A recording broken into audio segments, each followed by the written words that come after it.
All right, the Reds, it's the second look brought to you by the Anfield app, although I am tempted to say to the boys we should maybe change the name of the whole business, to be honest, because I really like what the sub-editor's done on the front of the game, which is the supplement in the Times today.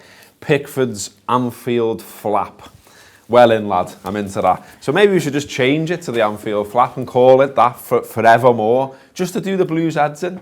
Because we know everything we do does their heads in. We know they watch this stuff. We know they listen. You know, they monitor our social media. Hope you're watching right now, boys. I'm still absolutely buzzing. It was raining in Liverpool this morning. It felt like sunshine to me. Anyway, okay, so Paul Cope, Fuad, Hasan, we'll have a bit of a chat about the match. Going to be perfectly honest with you, second look, probably not really a second look because we're doing this, well, it's 5 to 11 on Monday morning, so we've not really had a second look, but we've looked through the papers and we've seen what the managers have said, and we're going to pick a few things out and things like that. The 232nd derby that was, by the way. I'm going to start with Daniel Taylor in The Guardian. Daniel Taylor, who hates Liverpool and hates me. Hiya, Daniel. Hope you're okay, mate. What a start to the show, by the way. just loads in needle. I love it. There's nothing better. That's the most amazing way to win a Merseyside derby. And if you didn't watch the post-match pints, you should do, because I had a great time on that as well. But yeah, Daniel Taylor says in his report in The Guardian this morning, which really made me laugh, he says, if nothing else, it must be encouraging for Everton supporters that their team could play so enterprisingly at the home of their nearest rivals. Too often Everton have made the trip across Stanley Park and seem painfully aware of the imbalance of talent between the sides. Not here though. Everton played with spirit, ambition, courage on the ball, as if affronted by the fact they had not won a league game here since 1999.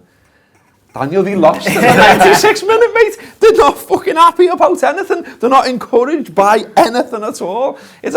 Can you believe that is appearing in a national newspaper? Daniel Taylor showing he's at the forefront of football fan culture once more. Honestly, I think he's done us a favour. I think he's rubbing it in even more. He's done us a favour there, because if you're reading that this morning, I'd be absolutely fuming, because it's not about any of that. It's not about how enterprising your football is. If you've lost the derby in the 96th minute to a player who has literally not played for Liverpool for I don't know how long, off his head when your keeper's made a mistake after giving it the big one, saying he'll never blunder like Alisson and all that. Just every piece of the puzzle fits so well for this, and you know he's coming out with this sort of stuff. So yeah, I mean, if you're a fan, this is not on your mind. I mean, Everton, look. I mean, it's fine to throw them some toffee, as it were, isn't it? Because they did play all right. Yeah. They certainly played a lot better than you've seen them play at Anfield in the past. Yeah. They've now got players in the squad and in the team who you're like, he's decent. Gomez is decent. Sigurdsson's decent. You know, you can go through a few more, but they still lost. And like, you know, there was Blues out and about in town last night. A couple who, you know, my group of mates spoke to, and they were saying utterly stupid things like, "Well, we dominated that." Well, you didn't, boys. We'll do the stats. I always come to you with the stats, though, now. Let's keep the tradition up. So Liverpool had, across the 90 minutes, 57% of the ball. They had 16 shots to Everton's 9.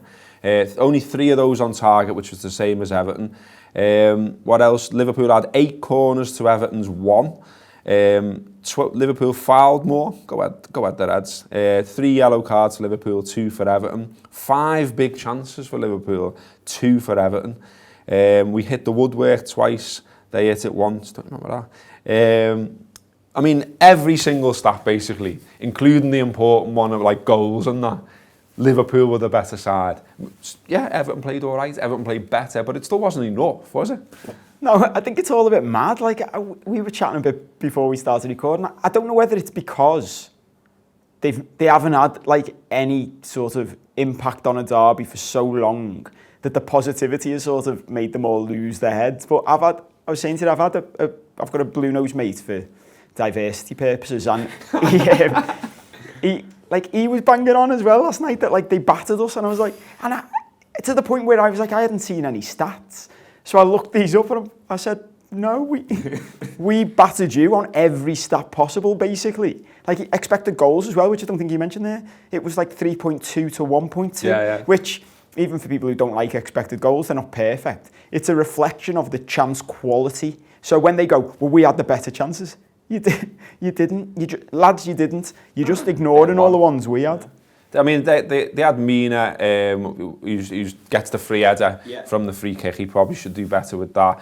Obviously, Alisson makes a point-blank save from Gomez as well.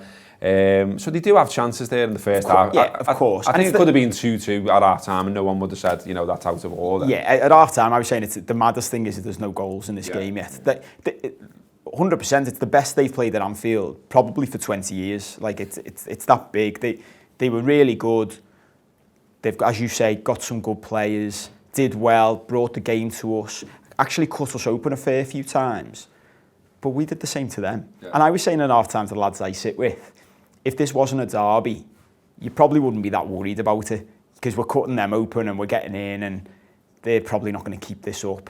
So, yeah, they did well, but they're getting carried away with themselves. And maybe that's just the defence mechanism kicking in because it's so hard to bear. I mean, there's so much to enjoy about this and so much to laugh about, and let's keep doing it. Liverpool have recorded 5 90th minute or later winners now against Everton in the Premier League, more than against any other side. It's superb as well, which I'm not sure whether you could see this on the telly or not, but just as Virgil spoons the shot, a purple flare lands on the pitch at the road end, almost like celebration of the draw, and then while the ball's still in the air and the flare's still burning away on the pitch, the ball goes in the back of the net and Liverpool win it. I don't know if you've seen last night as well, I really enjoyed Van Dijk as a quote tweeted the idea that he's been given the assist. And he's just basically put like lol, do you know what I mean? Because it was never an assist. I mean, even that's brilliant, isn't it? The way Virgil has that shot and is absolutely fuming with himself and turns away in disgust at his own effort. And then as I keep saying, it ended up in the back of the net. There's loads and loads of songs kicking around already. We'll talk about them another time, but I reckon some of them are here to stay. They're great. But yeah, Marco Silva, based on the stats that I just said there as well, he says Liverpool were lucky. Worthy? I think we were at the end, to be honest. There was that Mane chance earlier on in the second half where after that I thought that's it. It's going to be another 0-0. And where I was stood, half the people around there got off before 93, 94, and I don't know when we scored. I don't know how many people suddenly appeared out of nowhere. It was just like they all came back. I don't know how, but it was. Yeah, no, I think we were lucky in that sense because that's not a chance really, is it? Van Dijk hits it. We're all fuming with that. It was a nothing shot, and to get the keeper to make a mistake like that, and Divock's in the right place at the right time. He's the only one who follows it, really. Yeah, isn't he? It seems like everyone else just went. He is, yeah, and he's. I thought he was offside initially. That's why I saw the flares, and I thought, they've let it off because disallowed goal or whatever. But it was brilliant. I mean, it's a bit mad seeing Sturridge and him play together. It's just something you would have thought we'd see ever again. And I thought we kind of threw it in when he made that substitution. So yeah, lucky, but who cares? We'll keep on laughing at it in a minute, but here's Neil Atkinson who's going to look at it a little bit more in depth. Can't speak with his tactics board. The first half of the Merseyside derby was very open indeed. Both sides sort of lined up a little bit like this. Obviously, this is just taken from the average positions, but it was a little bit more like Everton were 4-1-4-1. Gay doing a lot of work here. Gomez giving a bit of room to play, getting close to Sigurdsson and doing little bits. You had Bernard there and Walcott there, looking to join Richarlison, who was trying to just sort of mess Liverpool up a little bit up top there. That was the way in which the first half started, and it was open. There was tons of chances for both sides. It could have gone in 3-3 at half-time. Everton attacked really, really well. But when they were trying to play out from the back, Liverpool were able to press them. And there was little traps that Everton were trying to do, really. They wanted Liverpool to come. They wanted the front four to get right up here because they felt they should give them the middle of the pitch to then break into once they beat that initial press of Liverpool. Didn't always work for them, and that's how Liverpool get in on a couple of occasions, but that will have been Silva's plan. But he changed it at half-time. Without the ball, Everton started to be something which was a lot more almost like 4-4-2. You saw constantly these two, Richarlison and Sigurdsson, sort of trying to block Liverpool passing in to the midfield too. That's what they did against Chelsea. And it's interesting that at half-time, it was Silva who thought to himself, I need this to be a calmer game for a little while. And while Everton impressed in the second half, they impressed across the whole game, but they didn't create anywhere near as much much in that second 45, and I think it's partially because of energy levels, but I think it's partially because they were on a little bit of a lockdown by that stage of the game. So I think that's how this sort of plays out in the end, and then as Liverpool begin to make changes, Liverpool's shape changes, they go to 4-3-3 at one stage of proceedings, they're making sub after sub, and the shape for both sides sort of got a little bit scattered in terms of who was doing what, where and when, and I think that actually played into Liverpool's hands a tiny little bit counterintuitively. They were able then to cope better without Everton having some more space, and just got themselves into quite a nice little shape at times when they fell back without the ball. Liverpool win the game. They win the game because of a moment of madness, which reminds us all that I can play around with counters and managers can do tactics as much as they like. Footballers on the pitch have to make it happen. It was a very, very good Merseyside derby. The quality of Everton's performance will be ever so slightly overstated, but let's let them do that. Liverpool win the game 1-0. Nice one to Neil there. Okay, so it was a bit of a tale of two keepers at Anfield in that, you know, at the one end, Pickford does what he does, gives us a goal, and he can now look forward to a better welcome next time he runs down to the Copton Ray Clements got, I reckon. So yeah, you can look forward to that the next time Everton come to Anfield, which will be 20 years since they would have won there by then. Up the Reds. My entire life. Just put that out there. Brilliant. I love that. I absolutely I was love thinking that. that yesterday. I'm made up of, I know someone who it's their entire life. That's brilliant. It's great, That's isn't it? superb. End the show. No, let's not. Let's carry on. The tale of two keepers thing then. So Alisson at the other end, superb save from Gomez from the header, which then Gomez cleans up. But also the one on Walcott, we were talking about it before, and I just think that's a brilliant piece of goalkeeping, isn't it? Because not only is he out, not only is he anticipated, not only does he go at the right time, but he almost slaps the ball onto his leg to make it go out for a goal kick. It's a fantastic bit of goalkeeping. That's what we paid the money for, isn't it? Yeah, well, it's funny. I didn't realise you told me that someone in the comments a couple of weeks ago had said when I gave him credit for stuff that other people aren't, it was like, what's he done? And I think this is part of the problem with goalkeepers. And I know there's a bit of so there's something online about this as well, that there's actually very few goalkeeper pundits. So you don't get anyone sort of giving fair analysis of how difficult it is to be a goalkeeper in the modern game. And some of the stuff I've seen about him and Edison as well, about the way they come off the line and the way they attack strikers when they take a certain touch. It's not just sort of paint by numbers coming off your line. It's calculated and it's a skill. And that Walcott one is, when you watch it back, I'm really high in the main stand, so from where I was, you couldn't even see he touched it. But when you watch it back on TV, it's brilliant. The skill involved in doing that, and to do it as like an assertive action, and not just throw yourself in front of the ball and hope you get it and hope you don't foul him. I think he's brilliant, and I think there's parts of his game that are massively underrated. Absolutely. Okay. Also wanted to talk about the midfield, because it seems lots of people are still talking about the midfield. The midfield conversation is the new "are we clicking" conversation. So on the midfield, I mean, we mentioned before about Liverpool dominating most of the stats. The ones where Everton dominate, if you like, they won more duels, they won more stuff in the air, they won more tackles, kind of stuff you would expect from a team on the back foot, if you like. So there was lots of chat, certainly amongst my friends afterwards and stuff like that, about did we really ever have control of the midfield and that kind of thing. Is that down to the people who are part of the midfield, or is it down to the tactics, the shape and that kind of thing? So just pulled out a couple of stats that I noticed myself about the midfield. So Fabinho, I thought did well on the first look. I haven't taken a second look, but he wins. He tries 7 tackles and he wins 6 of them. Wijnaldum as well. Gets a little bit further forward at times, and his attacking third passes 42 times out of 44 he's finding feet. Again, not bad, although there's context to discuss about how far were they and all that kind of thing. But anyway, I'm just being positive. But go on, midfield, did we have control? Is there a problem? I don't think there's a problem. I think the shape meant that we wouldn't have the same control we're used to seeing at home. Fabinho was in there, chucked into a big game. I think you can be caught in a situation in the midfield in a game like this where you're over eager, or you're too keen to go and press and you leave holes, and there's only 2 of you there if you're playing in that formation. So I think he did well. I think one thing with him is, I don't know if it's going to do my head in as we see more and more of him. His tackling style is completely mad. I don't understand all these slides where he doesn't really need to slide, and I don't know if that's going to be a problem. If you're playing the likes of Man City and a good side like that, players can beat you and get past, and that's you committed on the ground. So I'm not too sure about that. I thought you have Shaqiri in there. He's got the freedom to play further up the pitch, and he has license to kind of move about. And Firmino was dropping in as well, so they did have help, but I thought they were slightly kind of outnumbered to what we're usually used to seeing in that position. Yeah, I think it's really difficult to analyse our midfield, if I'm being honest, because it's so fluid now. There are times during the match where it's actually difficult to nail a formation on it. There were times in that match where I was like, is this a 4-2-1-3? Is this a 4-3-3? Is it a 4-2-3-1? Because they're all sort of so fluid. And I think that's partly why we're seeing this, is that the players have got to get used to this as well.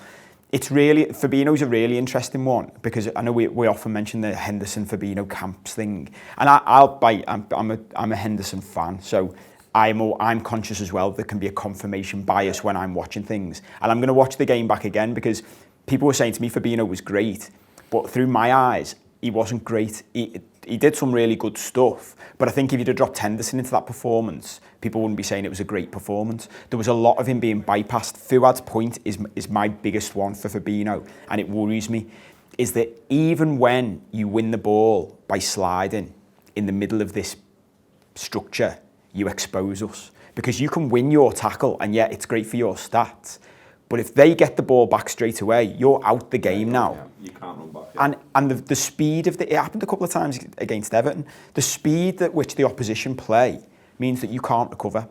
He's not quick enough. So by the time you've got back up off the floor, it's gone now. They could have scored with it by the time you're anywhere near the play again. And it always reminds me of, I used to love Paolo Maldini growing up.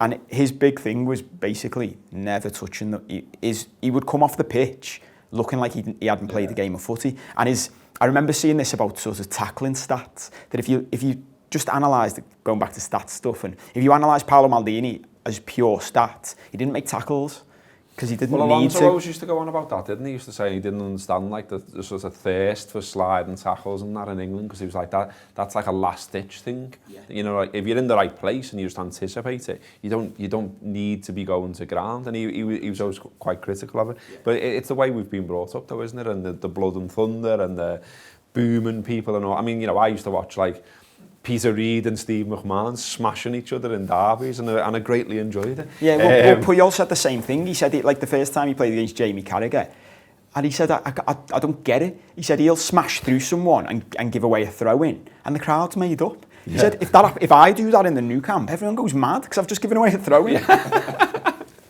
That's it. Okay, well, we've got to do a bit on Origi, I think, here before we go, because you know, as well as it being a great moment for everyone of the Red persuasion, it's a great moment for him as well, and you can't begrudge him that. And now I think I said on the post-match pints as well that, you know, whatever happens in the rest of his career, I scored the winner in the 96th minute in the derby, and fair play to him. He's only 23 still, and I think it's quite ironic as well that obviously he gets this goal, but it was in the derby that Funes Mori crocked him when he was doing well, sort of 2016 time. You said before, you know, we've not seen him for a while. He's not appeared in the Premier League since the opening day of last season, which is mad. Obviously went on loan to Wolfsburg, came back, and everyone sort of forgot about him. There's some great little bits kicking out about Origi. So he scored in all 3 of his home league games against Everton, more goals than against any other side. Brilliant. And also as well, let's not forget, he's a potential transfer target for Everton next month. They've been linked with him over and over again. Imagine he goes there. It's just brilliant, that, isn't it? I mean, where do you think, you know, quickly, where do you both think, you know, his future lies? Can you see him, this helping being some kind of turnaround, or is it just a bit of a, you know, a nice farewell? Yeah, I think it's more of a nice farewell. You know, if just hearing the record, his home record in derbies, if he's doing that, then just keep him for these games. Just keep him for the derby. I was hoping Van Dijk would turn into this player where he would just score, he'd save his goals for the derby. But if this is happening with him, then just keep him, because it'll destroy them. It could be the end of Everton Football Club if he scores at Goodison Park. Could we arrange that? If he scores, let's do that deal. Yeah. I think he should actually just retire off the back of it. That's it now. Yeah. Forget his career with us. Just get your statue. I think we do the statue, the bronze statue. Probably take down Shankly's. Divoc's there, arms are outstretched. Yeah, and then I don't think, if I'm him, I'm probably contemplating today, watching that on loop for the rest of my life, but realising it's probably not going to get any better than that. So just pack it in. Yeah. He's still young. He can retrain. There's various courses he could do. I think it's. I know there'll be a big clamour now of like, oh, he's brilliant, and maybe I hope he proves me wrong, and I hope he goes on to score 500 goals for Liverpool. I just don't see it happening because he's not that good. Fair enough, absolutely fair enough. Okay, for Everton anyway, it's 16 league games without a win against Liverpool now, going back to October 2010. Keep on being Everton. That's been the second look.